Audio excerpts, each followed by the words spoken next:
மூதறிஞர் ராஜாஜி அவர்கள் 1959 தொடங்கிய சுதந்திரா கட்சி மிகப்பெரிய கட்சி.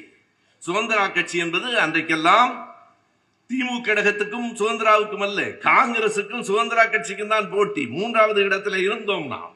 1957 ஆண்டு தேர்தல்களில் பல இடங்களில் காங்கிரசுக்கும் சுதந்திரா கட்சிக்கும் தான் போட்டி.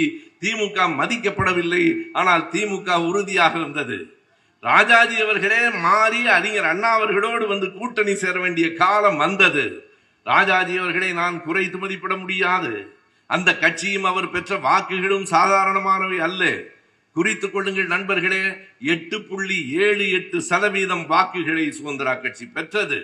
இன்றைக்கு 8% வாக்குகளை பெற்றுவிட்டோம். நாளைக்கு நாங்கள் தான் அதிபர் என்று பேசுகிறார்களே, அவர்களும் குறித்துக் கொள்ள வேண்டும்.